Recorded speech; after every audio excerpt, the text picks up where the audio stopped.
요한일서 2장 말씀입니다. 신약성경 388면입니다.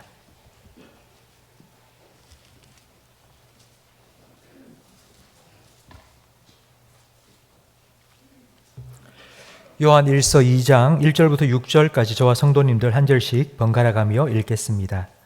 나의 자녀들아, 내가 이것을 너희에게 씀은 너희로 죄를 범하지 않게 하려 함이라.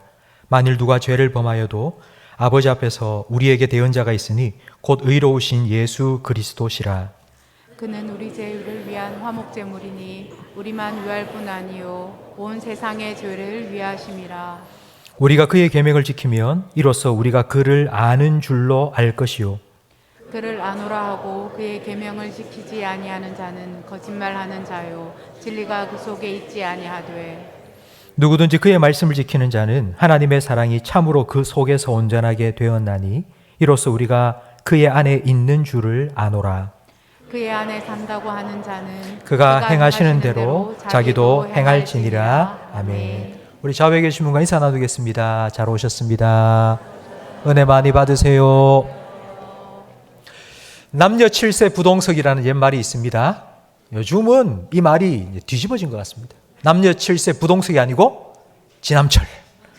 자석처럼 유치원 다니는 애도 여자친구 남자친구 다 있고, 그래서 막 얼마나 찰싹찰싹 붙어 다니는지. 사람은 사람을 그리워합니다.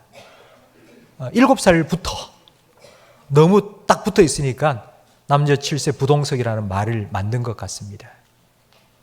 왜 사람은 사람을 그리워할까요? 왜 혼자 있으면 외로움을 탈까요? 사람을 사귀고 싶고 만나고 싶고 그 관계가 더 깊어지기를 원하는 걸까요? 작품을 보면 그 작가의 성향을 알 수 있습니다. 사람은 하나님의 작품입니다. 하나님께서는 우리의 형상대로 사람을 만들자 하고 사람을 창조하셨습니다. 삼위 하나님의 사귐, 바로 그 사귐이 우리의 형상입니다. 그래서 우리는 하나님과 사귀고, 그리고 성도들과 사귀고, 가정 속에서도 가족들과 사귀고, 친구도 사귀고, 이렇게 살아가고 있습니다. 하나님과 사람과의 사귐, 우리가 초대를 받았는데요. 근데 하나님과 우리와의 이 사귐의 관계를 깨뜨리는 것이 죄입니다. 오늘 1절 말씀해 보니 요한 1서를 쓴 이유가 이렇게 기록되어 있습니다. 같이 읽어볼까요? 나의 자녀들아, 내가 이것을 너희에게 씀은 너희로 죄를 범하지 않게 하려 함이라. 아멘. 죄를 범하지 않도록, 죄를 지으면 관계가 깨어지니까 하나님과의 사귐을 계속 유지해 나가고 더 깊어지도록 하기 위해서 죄를 범하지 않게 이 편지를 썼다고 말합니다. 하나님께서는 우리와 사귀기를 원하십니다. 그런데 그 사귐을 깨뜨리는 것이 죄라고 분명히 밝혔습니다. 방송을 보니 한 연예인이 자기가 13년 전에 여자친구를 사귀다가 헤어졌고 그 이후에 13년 동안 이제 여자친구를 사귀지 않았다라고 말했습니다. 그런데 13년 전에 그 여자친구와 헤어진 이유가 무엇인가 물었더니만 입냄새 때문에. 얼마나 그 여자친구 입에서 입냄새가 났길래 도저히 못 사귀겠다고 헤어졌을까 싶었는데, 그 남자 연예인이 하는 말을 들어보니 자기에게는 좀 너무 후각이 발달이 되어 있기 때문에 너무 민감한 거예요. 후각이 너무 민감해서 조그마한 냄새에도 견딜 수가 없어서, 그래서 어쩔 수 없이 도저히 여자를 사귈 수가 없고, 그래서 13년 동안 혼자 지냈다고 얘기를 하더라고요. 사람에게는 누구나 한 가지씩 도저히 참을 수 없는 게 있지 않겠습니까? 나는 절대로 이건 못 참아. 이거 하면은 나하고는 안 돼. 깨어질 거야. 이렇게 말하는 것들이 한 가지쯤은 있을 겁니다. 근데 하나님께서는 그게 뭐라고 하셨는가니? 죄라고 하셨습니다. 1장 9절에 우리 지난주에 살펴본 것처럼 나는 죄가 없다고 말하면 거짓말하는 사람입니다. 우리 모두 다 죄인입니다. 그래서 우리의 죄를 하나님께 자백하면 용서해 주실 거라고 말씀하셨습니다. 그런데 이 말씀을, 그래, 나는 어차피 죄인이야, 죄인이 죄 짓는 게 당연하지. 그래서 내가 죄 짓고 무조건 뭐 회개하고 그러면 다 용서해 주잖아. 그래서 예수님의 십자가의 은혜를, 죄를 마음껏 지을 수 있는 면죄부라고 오해하는 사람들이 있습니다. 이런 오해하지 말라고 오늘 2장 1절 말씀에 내가 이것을 쓰면 너희로 죄를 범하지 않게 하기 위함이라고 분명히 밝힌 것입니다. 근데 한번 생각해 보십시오. 죄가 없다고 말하면 거짓말하는 사람이다 해놓고는 이제 죄를 범하지 말라고 이 편지를 썼다. 좀 앞뒤가 안 맞는 것 같지 않습니까? 다 죄인이라 해놓고는 뒤에 와서는 죄를 짓지 않도록 이걸 썼다. 좀 모순되는 것 같습니다. 이게 무슨 의미일까요? 디모데전서 1장 15절 말씀에 바울은 내가 죄인 중에 괴수라고 고백했습니다. 근데 이 디모데전서는 바울이 거의 순교하기 전 마지막에 쓴 편지입니다. 예수님을 만난 지 20년이 지났고 그 20년 동안 복음을 전하고 교회 개척하고 선교사로 살았던 바울. 그런데 그가 그 마지막 순간에 내가 죄인 중에 괴수라고, 죄인 중에 괴수였다가 아니라 지금도 죄인 중에 괴수라고. 아니 그 20년 동안 무슨 죄를 그렇게 많이 지었길래 죄인 중에 괴수라고 말할까요? 그런 게 아닙니다. 죄를 더 많이 지어서 죄인 중에 괴수가 아니라 죄를 더 깊이 깨닫게 되었기 때문입니다. 그전에는 이게 죄인지 몰랐어요. 그래서 밥 먹듯이 그냥 그 짓을 한 거예요. 근데 예수 믿고 난 다음에 보니 이것도 하나님이 싫어하시는 거네. 이것도 하나님이 하지 마라 한 거네. 이것도 죄였네. 그걸 더 깊이 깨닫게 되었기 때문에 나는 죄인 중에 괴수라고 고백한 것입니다. 하나님은 빛이십니다. 빛 대신 하나님께로 가까이 가면 갈수록 어두운 가운데 있는 나의 죄가 드러납니다. 지금 검은 옷을 입고 있는데요. 이 검은 옷을 입고 짜장면을 먹다가 짜장면 국물이 한 방울 탁 튀었을 때는 표시가 안 납니다. 뭐 튀었는지 안 튀었는지 모르죠. 그런데 우리 찬양대 가운, 흰 가운을 입고 짜장면 먹다가 하나 탁 튀어 보십시오. 눈에 확 띕니다. 예수님 믿기 전에는 검은 옷을 입고 사는 것과 같아요. 이게 죄인지 아닌지, 무슨 짓을 해도 막 얼룩이 묻어도 뭐 괜찮다고 생각하고 살아요. 근데 예수님 믿고 나니까 말씀을 들으면서도 기도를 하면서도 내가 정말 죄인이구나. 내가 하나님 앞에 설 자격이 없구나. 그걸 깨닫고 또 깨달으면서 우리가 그걸 깨달을 때마다 주님 앞에 내어놓고 자백하고 주님의 은혜를 구하고 용서를 받고 살아가는 것입니다. 하나님께서는 이것을 원하십니다. 하나님은 우리에게 원하시는 것이 바로 이것입니다. 오늘 본문 2절 말씀을 우리 화면을 보면서 함께 읽겠습니다. 그는 우리 죄를 위한 화목 제물이니 우리만 위할 뿐 아니요 온 세상의 죄를 위하심이라. 아멘. 하나님께서는 예수님을 보내주시고 십자가에 못 박혀 죽게 하셨습니다. 그런데 하나님께서는 예수님을 우리를 위한, 우리 죄를 위한 화목 제물로 주셨다고 말씀합니다. 근데 화목 제물이 뭐냐 하면요, 죄를 짓는다는 것은 법을 어기는 것만이 아니라 다른 사람을 아프게 하는 것입니다. 교통사고를 냈습니다. 그러면 법규를 어긴 게 아니라 교통사고를 내서 다른 사람을 치어서 그 사람을 아프게 한 겁니다. 그래서 상대방을 아프게 했기 때문에 죄값을 묻는 것뿐만이 아니라 그 사람에게도 이제 보상을 해주고 배상을 해줘야 됩니다. 그게 바로 화목입니다.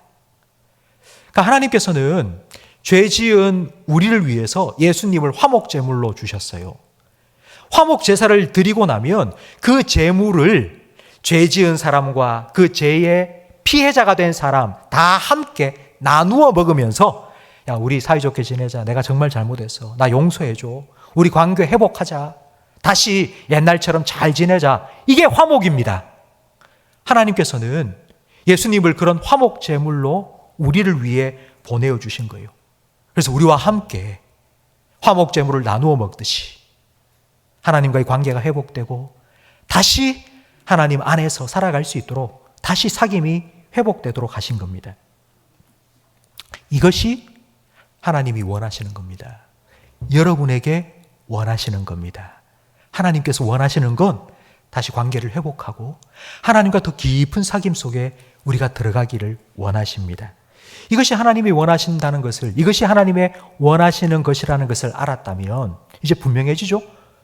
죄를 지어도 될까요? 아니면 죄를 지으면 안 될까요? 우리가 죄 지어서 용서 구하면 다 용서해 주신다면서요. 그런 우리가 마음 놓고 죄를 지어도 된다고요? 아니, 그게 아니고요. 하나님이 원하시는 건 우리가 마음껏 죄를 짓고 또 용서받는 게 아니라 하나님을 더 가까이 하고 하나님과 관계가 회복되어서 그걸 누리며 살기를 원하시는 거니까 우리는 죄를 짓지 않아야 되겠죠. 그러니까 죄를 짓지 않기 위해서 애쓰는 것이 아니라 하나님을 더 가까이 하기 위해서 애써야죠. 이것이 하나님이 원하시는 것을 우리가 이루며 살아가는 것입니다. 하나님은 우리가 죄를 짓기를 원치 않습니다. 하나님, 우리가 죄 때문에 하나님과 우리 사이가 막히고 깨어지길 원치 않으시니까요. 그런데 지난 한 주간 여러분의 삶을 한번 생각해 보십시오. 여러분, 죄를 안 지으셨습니까? 저도 한 주간 돌아보니 마음으로도 시기하고 마음으로 원망하고 입술로 내뱉기도 하고 행동으로도 죄를 짓고 저도 죄를 많이 짓고 살았습니다.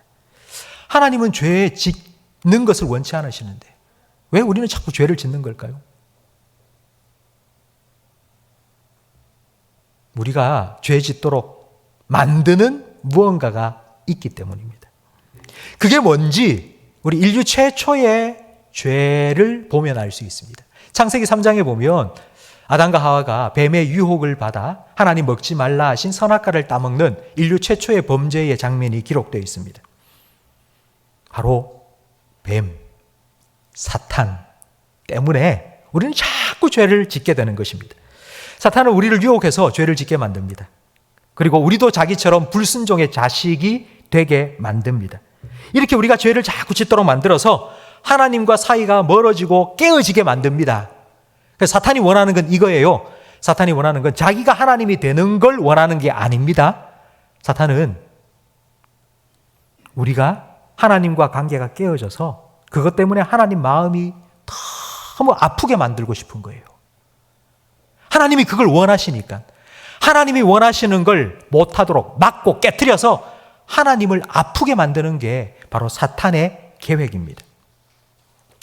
뱀이 어떻게 아담과 하와에게 선악과를 먹게 했는지를 생각해 보십시오. 뱀이 아담과 하와를 막 이렇게 또아리를 틀어서 막 잡아놓고는 입을 억지로 벌려서 야, 이거 먹어! 하면서 막 입속에 막 쑤셔놓고 그래서 억지로 먹인 게 아닙니다. 선악과를 먹으라고 강압하지 않았습니다. 협박하지 않았습니다. 스스로 그걸 따서 먹게 만들었습니다. 뱀이 이렇게 말했죠. 야, 하나님이 동산 모든 나무의 열매 먹지 말라고 했지. 아닌데, 다 먹으라 했는데, 요거 하나만 먹지 말라고 했는데. 그런데 왜 그건 먹지 말라 했을까? 네가 그걸 딱 먹으면 네가 하나님처럼 돼. 하나님은 그걸 알기 때문에 너한테 그걸 먹지 말라 한 거야. 그 말을 딱 듣는 순간 아담과 하와의 생각이 확 바뀐 겁니다. 야, 하나님은 나한테 좋은 거 주시는 분인 줄 알았는데 아니네. 하나님 참 나쁜 분이네. 그런 꿍꿍이가 있었네. 그러면서 선악과를 보니 그 전까지는 저거 먹으면 안 돼. 하나님 말씀 지켜야지. 명령에 순종해야지 라고 생각했던 마음이 와, 먹음직도 하고 보암직도 하고 저것만 따먹으면 내가 하나님처럼 될 수 있겠다 싶은 생각이 확 드는 겁니다. 여러분, 사탄은 우리에게 죄를 짓도록 강요하는 것이 아니라 하나님에 대해 오해하도록 만듭니다. 하나님에 대해 오해하도록 만드니까 하나님의 말씀에 불순종하는 죄를 짓게 됩니다. 제 말을 잘 들어보세요. 죄를 지어서 하나님과 멀어지는 것이 아니라 하나님과 멀어졌기 때문에 죄를 짓는 것입니다. 도스토예프스키가 쓴 까라마조프의 형제들에 보면 둘째 아들 이반이 나옵니다. 근데 이반이 이런 말을 했습니다. 하나님이 없다면 모든 것이 허용된다. 그러니까 이 말이 무슨 뜻이냐면 하나님이 없다면 무슨 짓이든 할 수 있다는 겁니다. 하나님이 없다면 무슨 죄든지 마음껏 지을 수 있습니다. 그래서 오늘 우리가 살아가는 이 시대에는 자꾸 하나님을 지웁니다. 학교에서 선생님이 나 교회 다니는데 우리 학생들에게 예수님 전하고 복음 전하고 좀 교회 갔으면 좋겠는데 그래서 강단에서 막 하나님 얘기 꺼냈잖아요. 그러면 난리 납니다. 교장실에 불려가서 심할서를 10통씩 써야 됩니다. 하나님 지워갑니다. 2021년 대구 오페라 하우스에서 대구 시립합창단이 오페라 공연을 준비했습니다. 그런데 그 오페라 공연하는 그 곡 중에 어떤 내용이 있는 거 아니? 오페라 곡이 서양 곡이 많으니까요. 성가곡이 많지 않습니까? 찬양곡이. 그게 가사가 주를 찬양하라, 여호와를 경배하라 이런 가사가 있었어요. 근데 그걸 문제 삼은 거예요. 어떻게 오페라를 하는데 이 시민들 앞에서 하나님이 어떻고 경배하라, 찬양하라 절대로 용납할 수 없다고 하지 말라고. 그래서 몇 달 동안 준비한 공연이 하루아침에 싹 취소됐습니다. 하나님을 지웁니다. 불편합니다. 이거 하지 마라 저거 하지 마라 하나님이 자꾸 그러니까 자꾸 성가신 존재, 불편한 존재로 여기고 하나님 얘기하지 말라는 겁니다. 그리고 또 하나, 죄에 대해서도 죄라는 말을 하지 말라고 합니다. 죄라고 하지 말고 실수했다, 부적절한 행동이었다 라고 하라는 겁니다. 심지어는 동성애가 죄라는 말을 못하도록, 동성애가 죄다라고 하면 감옥에 붙들려 들어가도록 그 법을 지금 만들려고 하고 있지 않습니까? 이게 오늘날 우리 시대가 말하는 인권입니다. 하나님의 권위는 땅에 떨어져 버렸고 인간의 권리를 그 하나님의 자리에 놓은 것입니다.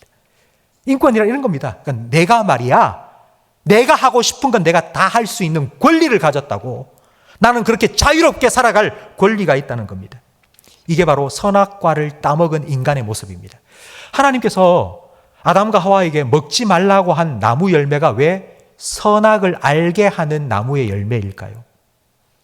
하나님 왜 그걸 먹지 말라 하셨을까요? 이런 뜻입니다.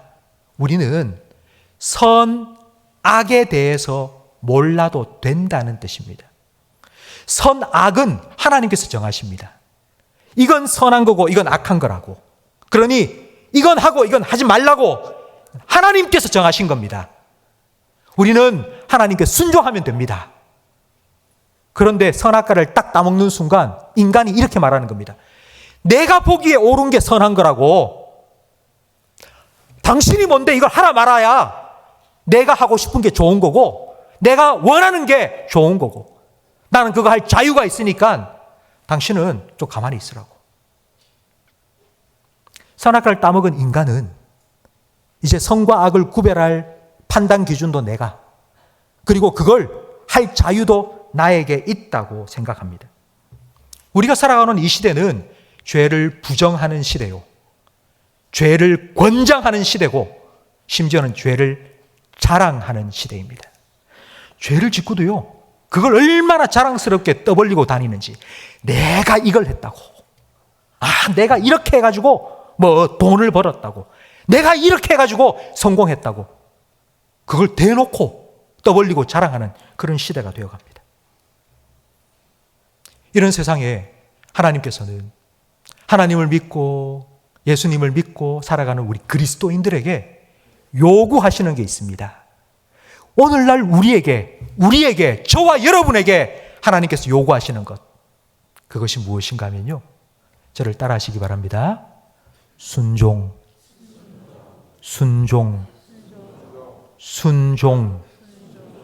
하나님은 순종을 요구하십니다. 순종은 어떤 일을 하고 안 하고의 문제가 아닙니다. 그걸 하라고 하신 분의 권위를 인정하느냐 안 하느냐의 문제입니다. 이건 매우 심각한 문제입니다. 어떤 한 가지를 안 한 것이 불순종이 아니고요. 불순종은 하나님을 인정하지 않는 것입니다. 오늘 본문 3절 말씀을 함께 읽어보겠습니다. 우리가 그의 계명을 지키면 이로써 우리가 그를 아는 줄로 알 것이요. 이 말씀을 보세요. 우리가 그의 계명을 지키면, 우리가 순종하면 이로써 우리가 그가 하나님입니다. 그러니까 우리가 하나님 말씀에 순종하면 그게 바로 우리가 하나님을 아는 증거라고요. 순종하는 자는 하나님을 알아요. 그럼 반대로 불순종하는 자는 하나님을 모르는 거죠. 하나님 말씀에 불순종하는 자는 하나님을 모르는 사람이라는 거예요. 하나님을 모른다는 게 어떤 의미일까요, 그럼? 우리는 하나님을 알지 않습니까? 그런데도 우리가 하나님 말씀에 불순종하고 죄를 짓고 살 때가 있지 않습니까? 그럼 하나님을 모른다는 게 어떤 의미일까요? 하나님을 모른다는 두 가지 의미가 있습니다. 첫 번째는 진짜 하나님을 모르는 거예요. 그 대표적인 예가 바울이죠. 바울은 예수님을 만나기 전까지 정말 하나님을 열심히 믿었습니다. 그러니까 자기가 하나님을 열심히 믿어서 하나님을 위해서 할 수 있는 최선이 예수 믿는 사람들을 잡아서 옥에 가두고 죽이고, 그게 하나님을 위해서 하는 것이라고 믿었어요. 그러니까 교회를 평생을 다녔지만 바울은 하나님을 몰랐죠. 그러니까 자기가 믿고 싶은 하나님을 만들어 놓고 그냥 그 하나님만 믿었기 때문에 교회를 평생을 다녔는데도 하나님을 모르는 거예요. 진짜 몰랐던 거예요. 그러니까 그렇게 하나님 모르는 사람이 있을 수 있다고요. 근데 두 번째, 하나님을 모른다는 또 다른 의미가 있습니다. 예수님께서 이제 십자가에 잡히시기 전날 밤 잡혀가셨죠. 그래서 재판을 받게 됐습니다. 예수님이 저기서 재판을 받고 있을 때 베드로가 멀찍이 쫓아가서 재판받는 예수님을 지켜봤습니다. 그러자 베드로 옆에 있던 사람들이 베드로를 힐끗힐끗 보면서, 야, 너도 예수와 같은 편이지? 너도 예수와 같이 있었지? 라고 물었습니다. 그때 베드로가 무엇이라고 대답했습니까? 나는 그를 모른다고. 난 모른다고. 정말 모르는 게 아니고요. 알았죠. 알았는데 나는 저 사람 모른다고. 외면하고 부인한 겁니다. 성도 여러분, 우리 하나님을 믿고 하나님이 어떤 분인지 다 알고 살면서 죄를 짓는 그 순간에는 하나님 모른다고. 하나님 안 계시는 것처럼 하나님 외면하고, 하나님 안 보실 거야. 하나님은 모를 거야. 하나님 안 계셔. 그렇게 하나님을 모른다고 부인하고 그 순간에 죄를 짓고 불순종하게 되는 겁니다. 이걸 디도서 1장 16절은 잘 표현하고 있는데요. 함께 읽어보겠습니다. 그들이 하나님을 시인하나 행위로는 부인하니 가증한 자요 복종하지 아니하는 자요 모든 선한 일을 버리는 자니라. 아멘. 하나님을 시인한다고요. 주여 아버지, 늘 그렇게 하나님을 인정하고 예수님을 주님이라고 부르고 그렇게 살아가는데, 그런데 행위로는요 부인한다고요. 살아가는 걸 보면, 말하는 걸 보면 분명히 예수 믿는 사람인데, 근데 살아가는 걸 보면 저 진짜 예수 믿는 사람일까 싶은 거예요.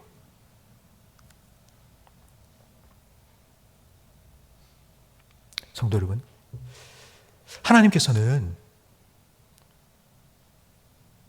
우리가 하나님을 더 알아가고, 그래서 하나님이 우리에게 뭘 원하시는지를 우리도 알고, 그래서 그걸 위해서 하나님께서 우리에게 요구하시는 것을 우리가 순종하며 하나님과 더 가까이 교제를 누리고 사귐을 누리며 살기를 원하십니다. 그러니까 우리는 하나님이 도대체 뭘 원하시는지, 하나님께서 왜 우리에게 자꾸 순종해라 죄 짓지 마라 그렇게 말씀하시는지를 우리가 알아야죠. 그걸 알아야지 우리는 순종하고 싶은 마음이 생깁니다. 에덴 동산에서 아담과 하와가 불순종함으로 쫓겨났습니다. 그리고 온 땅이 저주를 받았죠. 불순종으로 인하여 저주 가운데 살아가고 있는 우리를 구원하시기 위해서 예수님께서 말씀에 순종하여 십자가에 못 박혀 죽으시고, 그리고 그 순종으로 인해 우리는 회복되었습니다. 성도 여러분, 우리가 하나님의 마음을 알면 순종할 수 있습니다. 아빠가 이제 중학교 입학한 아이에게, 야, 너 통금 시간 10시야. 10시 전에는 반드시 집에 들어와야 돼 라고 규칙을 딱 세운 겁니다. 그러자 아이가 하는 말이, 아빠는 내 마음도 몰라주고 아빠는 너무너무 독재자 같아. 10시에 집에 들어오면 친구들하고 놀지도 못하고 아빠 미워, 아빠 나빠. 아빠의 마음을 모르니까요. 그래서 아빠는 자기를 자꾸 뭘 못하게 만드는 나쁜 사람이라고 오해한 거예요. 그래서 내가 하고 싶은 걸 못하게 만드는 아빠라고 아빠에 대해서 자꾸 반항합니다. 그러던 철부지 아이가 이제 철이 들고 나면 이제 아빠의 마음을 헤아리고 나면, 이해하고 나면, 깨닫고 나면, 아, 그래서 이렇게 하라고 한 거구나. 그래서 순종하겠죠. 아, 해야 되겠다. 이렇게 해야 되겠다 생각하겠죠. 예수님께서는 우리에게 순종이 무엇인지, 그리고 어떻게 순종해야 되는지를 보여주셨습니다. 예수님은 십자가에 못 박히심으로 하나님 말씀에 순종하셨습니다. 그러니까 불순종으로 저주받은 우리를 구원하시기 위해서 십자가에 못 박히시기까지 순종하신 거죠. 예수님은 이렇게 기도하셨습니다. 아버지, 나의 원대로 말고 아버지의 뜻대로 되기를 원합니다. 그리고 죽기까지 순종하셨습니다. 예수님을 믿는다는 건 바로 이 예수님을 따르는 것입니다. 예수님을 따라 순종의 길을 걷는 것입니다. 그래서 예수님께서는 우리에게 이렇게 말씀하셨죠. 누구든지 나를 따라오려거든. 그러니까 이 말은 누구든지 나를 믿는다면, 누구든지 나를 믿는다고 한다면 자기를 부인하고 자기 십자가를 지고 나를 따라오라고. 예수님은 분명히 아셨습니다. 순종이 죽음과 같다는 것을. 순종이 곧 죽음이라는 것을. 그래서 이 순종의 길을 예수님을 따라 걸어가는 우리에게도 그 길을 걸어가기 위해서는 자기를 부인하라고. 이게 결코 쉬운 게 아니라고. 내가 생각하고 내가 원하는 대로 살아가는 게 아니라 하나님이 원하시니까 그 하나님의 권위를 인정하고 순종하는 것은 나를 내려놓고 부인하지 않으면 안 되는 거라고. 자기 십자가를 지고 나를 따라오라고. 이걸 오늘 본문 6절 말씀은 이렇게 표현하고 있습니다. 우리 6절을 함께 읽어보겠습니다. 그의 안에 산다고 하는 자는 그가 행하시는 대로 자기도 행할지니라. 아멘. 우리가 예수님 믿고 예수님 안에, 하나님 안에 거하여 산다고 말한다면 그가 행하시는 대로 우리도 살아가야죠. 그것이 예수님을 믿는 것이라고 말씀합니다. 순종과 관련된 성경 말씀 중에 여러분 가장 유명한 말씀 혹시 생각나는 게 있습니까? 순종과 관련된 가장 유명한 성경 말씀, 제가 힌트를 드리면요, 순종이, 잘하시네요. 순종이 제사보다 낫다고. 순종이 예배 드리는 것보다 낫다고. 이건 사무엘이 사울 왕에게 해준 말입니다. 근데 순종이 제사보다 낫다는 이 말을 신약 성경의 버전으로 하면 뭐가 되느냐? 로마서 12장 1절 말씀인데요. 이 말씀을 함께 읽어보겠습니다. 그러므로 형제들아, 내가 하나님의 모든 자비하심으로 너희를 권하노니 너희 몸을 하나님이 기뻐하시는 거룩한 산 제물로 드리라. 이는 너희가 드릴 영적 예배니라. 아멘.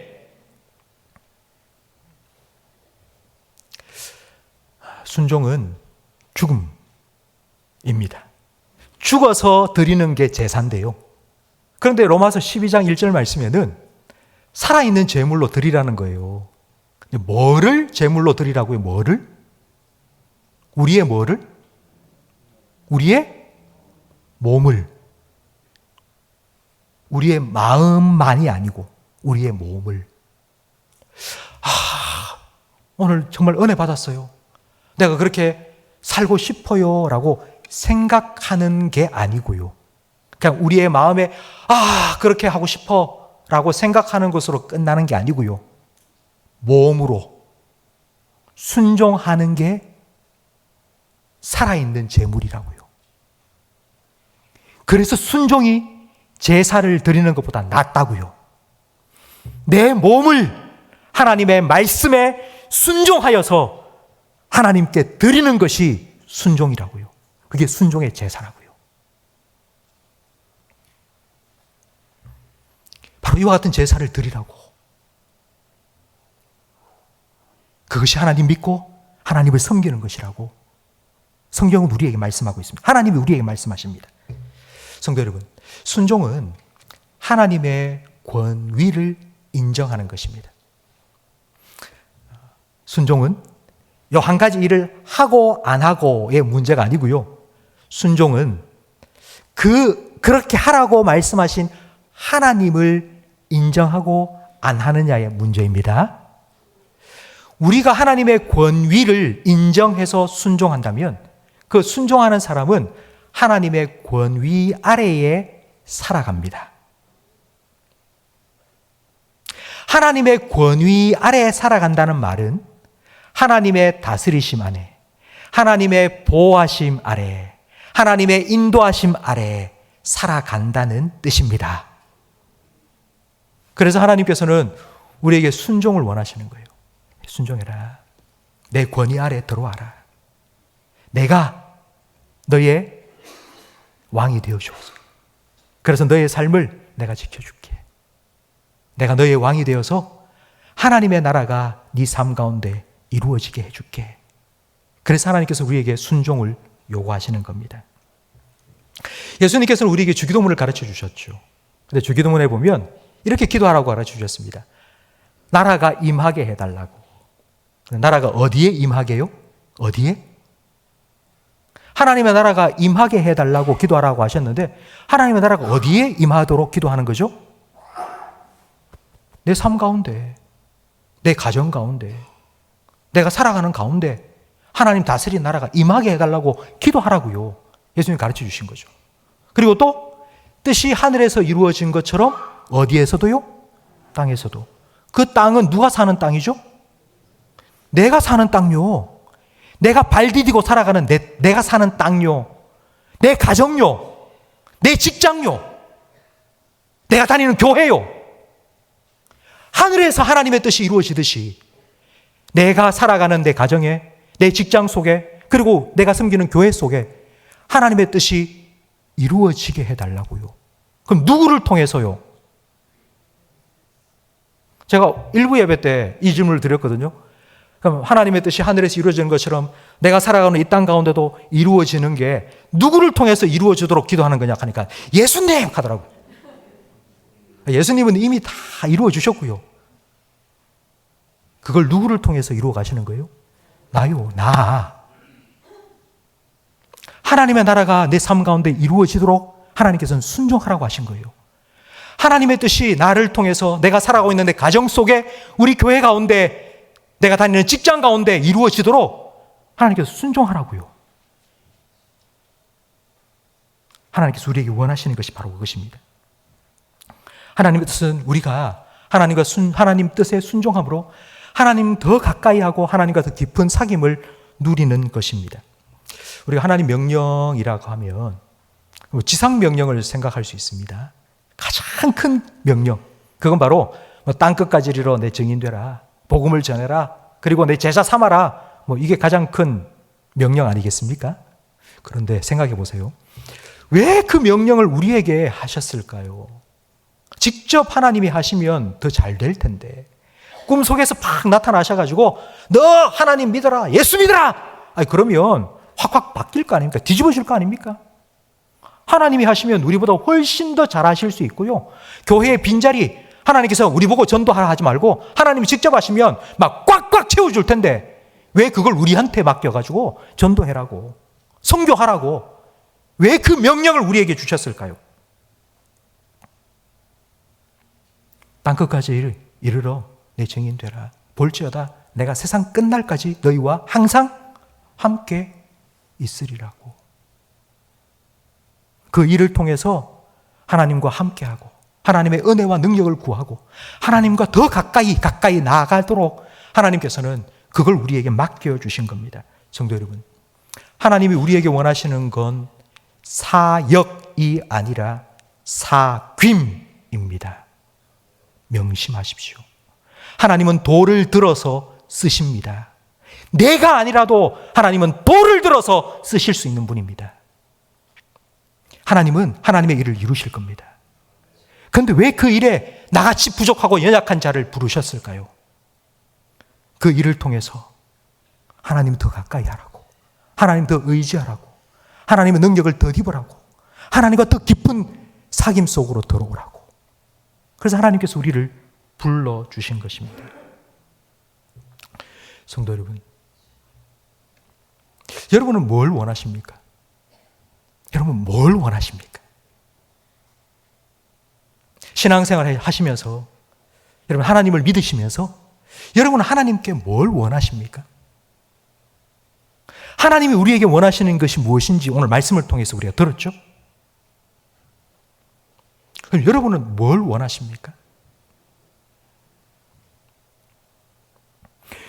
교회 와서 예배를 드리는데 우리가 하나님께 예배를 드린다고 1시간 내 삶을 드리고 내 시간을 드리고 하나님께 찬양 드리고 우리가 드린다고 말은 하는데, 그런데 우리 마음속에는요, 하나님께 예배를 드리면서도 오늘 은혜를 받아야지 되는데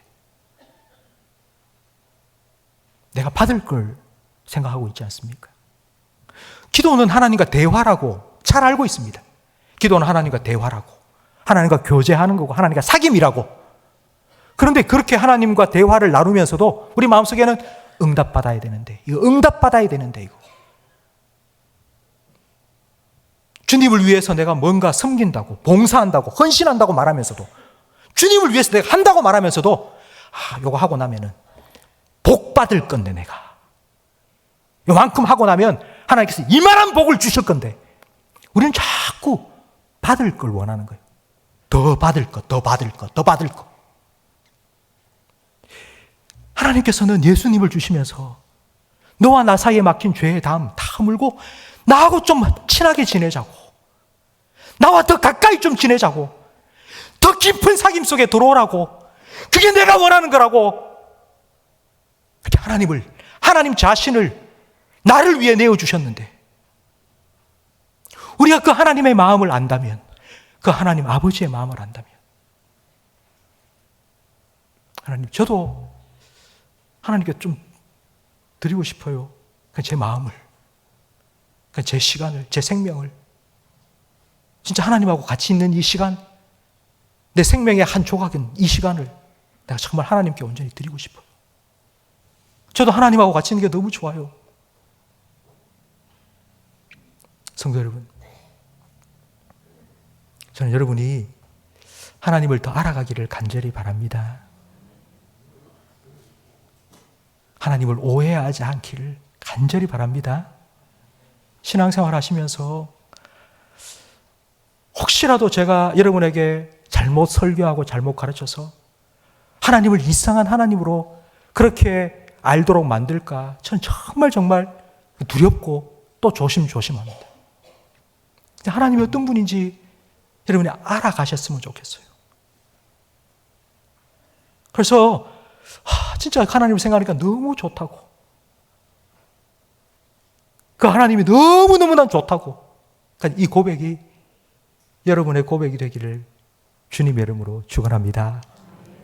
여러분, 얕은 물가에서 첨벙첨벙 하지 마시고요, 그냥 개울가에서 그냥 땅 짚고 헤엄치듯이 그래 있지 마시고, 정말 깊은 바다와 같은 그런 하나님의 마음으로, 하나님의 은혜, 하나님의 사랑 가운데로 여러분 한번 뛰어들어가 보세요. 푹 잠겨보세요.